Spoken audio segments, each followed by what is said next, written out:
Hello! Today I'm going to read you a fun story about a girl named Sophie. Sometimes people try to stop us from doing something, but in this book called Nothing Stops Sophie, written by Cheryl Bardoe, you will find that nothing could stop Sophie from doing what she wanted to do. Looking at this picture, can you guess where this story is taking place? I'll give you a hint. It's not in America.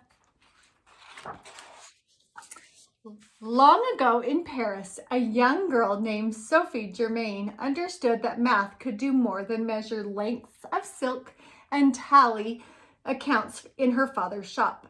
In those days, people scoffed at girls for thinking about anything more serious than hair ribbons or what music to play on the pianoforte. But nothing stopped Sophie.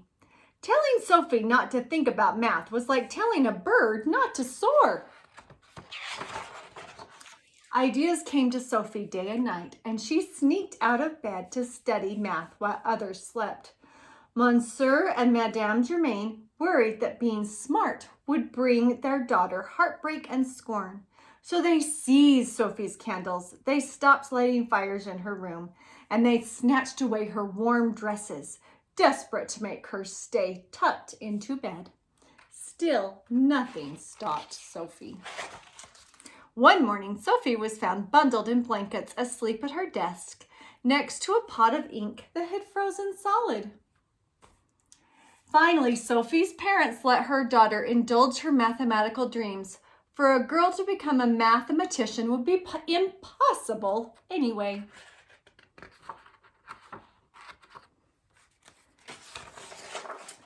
Sophie grew up during the French Revolution, when starving peasants rioted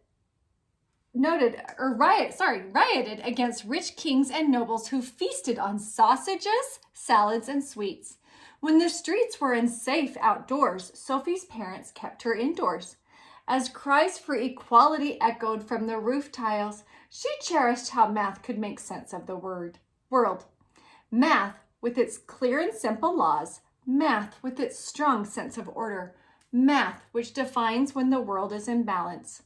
Curled up in her father's library, Sophie barely heard the distant cannons that rattled the shutters. Wouldn't that be scary to live in a time of war? Sophie discovered that mathematicians use numbers as poets use letters, as a language to question, explore, and solve secrets of the universe. She read how ancient Greeks wrote equations that made the impossible possible. Water flowed uphill. A lone man pulled mighty ships ashore. A scholar measured the size of the earth. Sophie longed to become a mathematician and write such poems of her own. By the time Sophie was 19, the French Revolution had simmered down, and it was safe to walk the streets of Paris again. Sophie wanted to attend a university, but no professor would read a woman's work. So she secretly acquired notes for math classes and sent in homework by mail. She signed her papers Monsieur LeBlanc.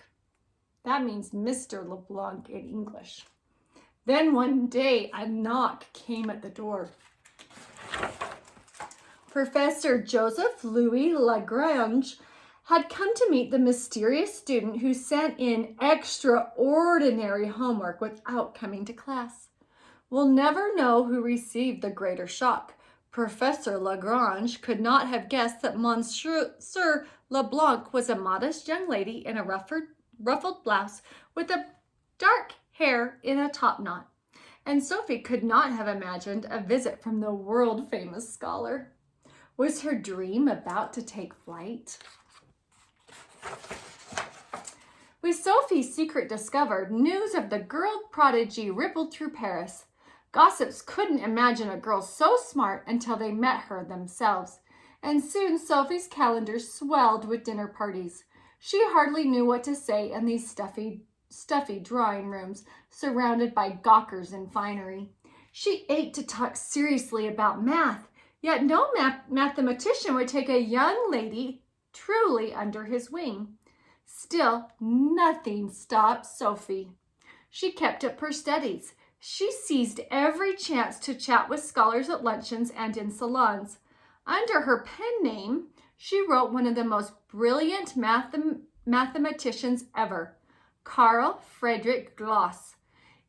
Even wrote back, but his letters stopped coming soon after he discovered that Mr. LeBlanc was a woman. At age 32, Sophie witnessed an experiment that revealed the hidden laws of math at work in our everyday world. She saw a scientist sprinkle sand onto a glass plate. He rubbed a violin bow against the plate's edge. Vibrations shook the glass until it rang out with a sound. Astonished, Sophie watched the sands dance across the plate. It formed circles, then diamonds, then figure eights. The higher the note, the more quickly the vibrations shook the plate, and the more intricate the sand's pattern became. Suddenly, Sophie realized that every hand knocking on her door, her own boots clicking along the cobblestones, every motion sent vibrations surging through nearby objects, just as waves flowed through the water.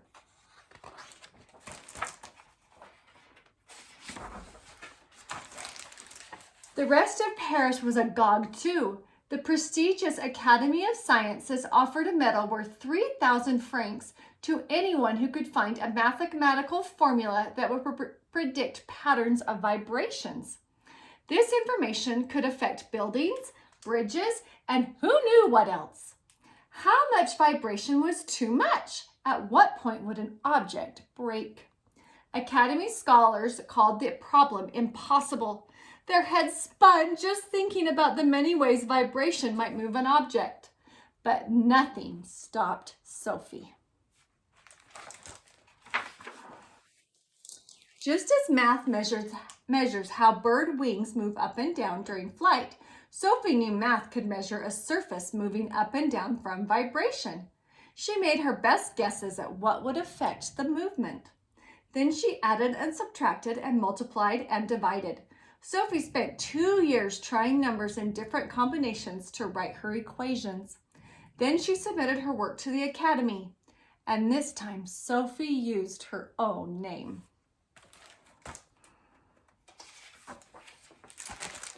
Sophie's work sent shockwaves through Paris. The contest had received only one entry, and it was from a woman. Yet Sophie's solution was incorrect. Then the Academy extended the contest. Sophie returned to work. For 2 more years, she tested her prediction by vibrating sand on plates. Finally, after thousands of calculations, the sand moved just how Sophie's numbers foretold. Her equation was as precise and eloquent as a poem. Sophie submitted the only entry to the Academy again. This time, scholars agreed that her equation was correct, but they rejected her explanation for why it worked. Still, nothing stopped Sophie. She revised her research and submitted to the Academy one more time.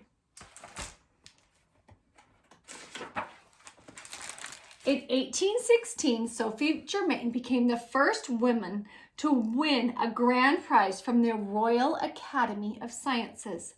After 6 years, she had shaken the Academy enough to shatter its resistance. No one can deny that she was a mathematician now. The human spirit, she later reflected, requires more resources inside when outside it has less.